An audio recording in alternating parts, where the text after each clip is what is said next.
दिल्ली विश्वविद्यालय के school of open learning में सेकेंड और फोर्थ सेमेस्टर के इंटरनल असेसमेंट की डेट आगे बढ़ा दी गई है। अब आप 21 मई तक जो है वो अपना इंटरनल दे सकते हैं, लेकिन उसके बाद भी स्टूडेंट्स का कहना है कि उनको बहुत सारी दिक्कतें आ रही हैं इंटरनल देने में। और सबसे बड़ी समस्या ये है कि यहाँ जब आते हैं वो SOL कैंपस में तो उनका लॉगिन करा दिया जाता है, घर जाते हैं तो फिर वो ऐसी स्थिति हो जाती है वो इंटरनल नहीं दे पाते। हम बात करने के लिए पहुँचे हैं ड्यू के कैंपस ऑफ ओपन लर्निंग की निदेशक प्रोफेसर पायल मावो के पास और उनसे जानते हैं कि क्या ये तकनीकी दिक्कत है या कोई बग आया हुआ है। स्वागत है मैम हमारे चैनल पर। नमस्ते मुनमुन जी। और जिन स्टूडेंट्स को ये प्रॉब्लम आ रही है, मैं उन स्टूडेंट्स को एड्रेस करके 2-3 चीज़ें बताना चाहूँगी। जब आपने पिछली बार सभी स्टूडेंट्स जो इस बार के हैं उन्होंने कम से कम एक बार इंटरनल असेसमेंट दिया है और इसी पैटर्न से दिया है, तो उस समय पे उनको एक पासवर्ड जनरेट करके दिया गया था। इसको अच्छे से समझिएगा।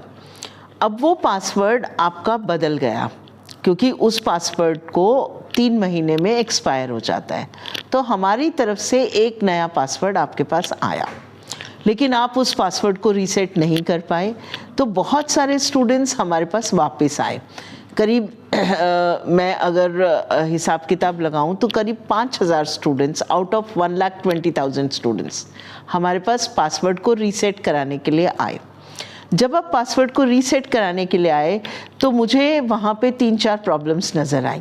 कुछ बच्चे जो पासवर्ड उनके पास था वो गलत डाल रहे थे, जो लॉगिन उनके पास थी वो गलत डाल रहे थे, क्योंकि उस लॉगिन में उनके रोल नंबर में जो जितनी ज़ीरोज़ थी वो 1 ज़ीरो कम डाल देते थे या 1 ज़ीरो ज़्यादा डाल देते थे। जो उनका पासवर्ड था उसमें अपर केस भी था, लोअर केस भी था, स्पेशल कैरेक्टर भी था, वो भी वो उसको ठीक से लगा नहीं पा रहे थे। तो ये सब प्रॉब्लम्स के करते हमने क्या किया, जो स्टूडेंट्स हमारे पास आते थे हमने पासवर्ड रिलैक्स कर दिया कि आप पासवर्ड में अपर केस लोअर केस नहीं भी डालेंगे तो भी आप अपना एक नया पासवर्ड बना सकते हैं जो कि आपको आसानी से याद रहे। हालांकि इसमें कुछ सिक्योरिटी इश्यूज थे, पर इस समय जब 5000 स्टूडेंट्स को, जिसमें ज़्यादातर गर्ल्स स्टूडेंट्स थी, उनको प्रॉब्लम आई तो हमने इसको किया। अब बच्चे की प्रॉब्लम एक और आती थी, जब हम उसको कहते थे तुम उसमें डालो लॉगिन करो तो वो लॉगिन करता था, अब वो लॉग आउट हो जाता, उसके बाद उसको लॉगिन हो नहीं पाता था, तो उस बेचारे बच्चे का उसमें डेटा नहीं होता था। तो हमने एक और चीज़ की कि हमने आपको इंटरनेट मिले जब आप कैंपस में आए तो उसके लिए हमने QR कोड में इंटरनेट की फैसिलिटी दी। जैसे ही आप अपने फ़ोन से उसको QR कोड को स्कैन करते हैं तो आपके फ़ोन में इंटरनेट वाईफाई चालू हो जाता है। अब जब स्टूडेंट घर वापस जाता है और उसको फिर से लॉगिन नहीं हो पाता तो उसके 3 रीज़न्स हैं। पहला रीज़न वही है जो आप पहले गलती कर रहे थे, आपने अपना फिर से ID या पासवर्ड गलत डाला है, पहला रीज़न। दूसरा रीज़न है आपके पास जो इंटरनेट का कनेक्शन है वो स्टेबल नहीं है या उसमें कोई प्रॉब्लम है या आपके पास डाटा नहीं है। अगर आपके पास ऐसी कोई भी चीज़ है तो आप OLDC में ग्राउंड फ्लोर पे आके कांटेक्ट कर सकते हैं, वहाँ पर आपको QR कोड मिलेगा। अगर आप अपना ID कार्ड दिखाएंगे तो उस ID कार्ड से आप QR कोड लेके वहाँ पर किसी कोने में बैठ के अपनी पूरी असाइनमेंट अटेम्प्ट कर सकते हैं। अगर किसी को भी इंटरनेट की दिक्कत आती है तो तीसरा जो प्रॉब्लम है उसमें आपने अपनी लॉगिन पासवर्ड किसी और को दिया, उसने उसको लॉगिन कर लिया, लेकिन आप किसी और लोकेशन पे हैं तो आप कहीं पे भी हैं, आप उसके पास में भी बैठे हैं, तब भी आप उसको लॉगिन नहीं कर पाएंगे।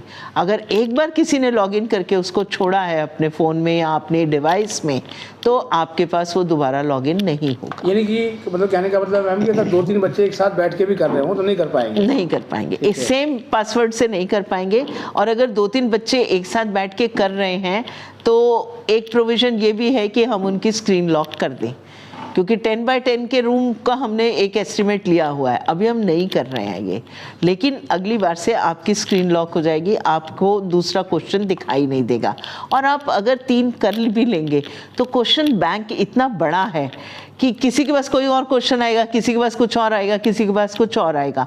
आपको 40 मिनट का समय है, 40 मिनट में आप नकल मारेंगे कि दूसरे व्यक्ति का क्वेश्चन देखेंगे कि आपको सेम क्वेश्चन आए कि नहीं आए। मतलब पेपर सॉल्वर्स के लिए कोई स्कोप? पेपर सॉल्वर्स के लिए यहाँ स्कोप नहीं है। फिर भी मैं अपने स्टूडेंट्स को भी एडवाइस करना चाहती हूँ कि ये आपका पेपर है, ये आपका कैरियर है, तो आप इसको स्वयं करें। ये मैम, ये तो लॉगिन की समस्या रही। दूसरी समस्या जो स्टूडेंट्स को आ रही है वो ये आ रही है कि क्वेश्चंस के आंसर गलत होने की बात भी स्टूडेंट्स कर रहे हैं। ख़ास तौर पर जब भी हिंदी, हिस्ट्री, इसमें बता रहे कि जो उन्होंने अटैम्प्ट किए उन्होंने तो बिल्कुल सही किया है, लेकिन मार्क्स नहीं मिले उनको। एक स्टूडेंट का तो कहना है कि हिंदी में उसको 8 मिले हैं 80 में से। क्या कहेंगे आप? मैं इसमें कुछ समस्याएं हैं। जब भी आप किसी भी पेपर को सीक्रेसी के उसमें रखते हैं तो हम बहुत ज़्यादा उसको चेकिंग के लिए नहीं भेज सकते। तो कुछ टीचर्स का ग्रुप होता है 3-4 का, जो वो क्वेश्चंस बनाते हैं और उसके बाद उसको अपलोड कर देते हैं। इसके बीच में उसका मॉडरेशन करने का या उसको करेक्ट करने का मेथड नहीं होता, नहीं तो इसमें लीक होने की संभावना रहती है। तो हमने प्रिकॉशंस लेते हुए ये किया है, लेकिन उसके बाद अब हम दोबारा से सारी कीज़ भी चेक कर रहे हैं। आपको दोबारा अभी अटेम्प्ट करने की ज़रूरत नहीं है। अगर आपको लगता है कि आपके रिज़ल्ट में कोई भी गड़बड़ आई है तो हम सारी कीज़ चेक करके आपको एक बार उसका रिज़ल्ट दोबारा से, हमारे लिए तो ऑटोमेशन है वो, तो ऑटोमेशन में कर देंगे। और ऐसा पॉसिबल होता है जब बड़े एग्जाम्स होते हैं, इवन कॉम्पिटिटिव एग्जाम्स भी होते हैं, तो उसमें भी कुछ क्वेश्चंस के आंसर्स गलत हो जाते हैं, तो उसका एडवांटेज स्टूडेंट को ही मिलता है। तो यहाँ पे एडवांटेज आपको ही मिलने वाला है, लेकिन अगर आपने सही किया है तो, क्योंकि उसकी की रीचेकिंग हमारी सारी चल रही है, उसमें 1-2 क्वेश्चंस भी अगर की में गलत होंगे तो भी एडवांटेज स्टूडेंट को ही जाएगा। क्योंकि इसी से जुड़ा हुआ सवाल एक स्टूडेंट का है मैम कि 2 अटैम्प्ट उसने दे दिए, क्योंकि 2 अटैम्प्ट आप दे रहे हैं इसके अंदर, अब दोनों एग्जॉस्ट हो गए और नंबर बहुत कम आए हैं, तो अब वो क्या करेगा?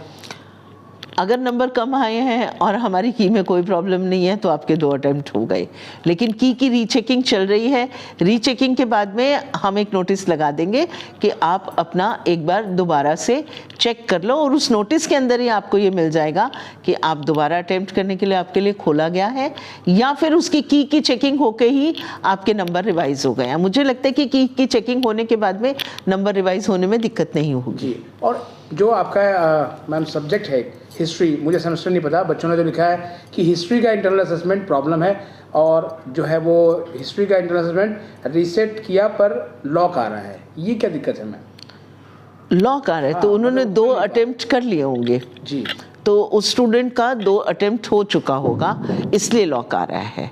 और अगर आप 40 मिनट में पूरा करके क्वेश्चन पेपर सबमिट नहीं करते हैं तो वो ऑटो सबमिट हो जाता है। और इसी से जुड़ा हुआ सवाल एक और भी है कि एक क्वेश्चन है सर कि आईए में मार्क्स कम क्यों शो हो रहे हैं जबकि सारे आंसर सही हैं हमारे? आपको कैसे पता कि सारे आंसर सही हैं? स्टूडेंट लिख रहे हैं ये वो नहीं, देखिए, आंसर सही है। हाँ, स्टूडेंट्स के आंसर सही हैं तो 40 मिनट के अंदर अगर आपको लगता है कि आपके आंसर सही हैं तो की रीचेकिंग चल रही है। लेकिन ऐसा हो सकता है कि आपके आंसर सही ना भी हों, लेकिन दोनों चीज़ें हो सकती हैं। प्लीज़ वेट, पैनिक करने की ज़रूरत नहीं है, आपको जस्टिस ज़रूर मिलेगा। अगर कहीं गलती होगी तो वो की ही गलती होती है जो ठीक कर दी जाती है, जिससे बेनिफिट ऑफ डाउट होगा तो स्टूडेंट्स को फायदा मिलेगा। बेनिफिट ऑफ डाउट नहीं जी, बेनिफिट ऑफ डाउट तो बहुत वेग टर्म है। अगर उस की में जैसे 1 क्वेश्चन, 2 क्वेश्चन, 3 क्वेश्चन में कहीं गलती आ गई, और मान लो एक बच्चे को वही 3 क्वेश्चन आ गए जिसमें की में गलती हो गई, तो वो की जैसे ही रिवाइज होगी तो उसके मार्क्स भी रिवाइज हो जाएंगे। अच्छा, मतलब इसके लिए उसको थोड़ा इंतजार करना चाहिए? हाँ, इसके लिए थोड़ा सा इंतजार कर ले, वो आपकी प्रॉब्लम सॉल्व हो जाएगी। और जिनके मैम दोनों अटेम्प्ट जो है वो एग्जॉस्ट हो चुके हैं तो अब तो उनको कोई तीसरा अटेम्प्ट में नहीं मिलेगा? तीसरा अटेम्प्ट उसी में मिलेगा कि जिसमें कोई बहुत बड़ी गलती पकड़ी जाएगी। अभी तक ऐसी कोई बड़ी गलती पकड़ी नहीं गई इंटरनल असेसमेंट में। अगर इंटरनल असेसमेंट में कोई बड़ी गलती पकड़ी जाएगी तो अटेम्प्ट मिलेगा, मतलब आपको जस्टिस पूरा मिलेगा, इनजस्टिस किसी स्टूडेंट के साथ नहीं होगा। बहुत बहुत धन्यवाद मैम इस अपडेट के लिए।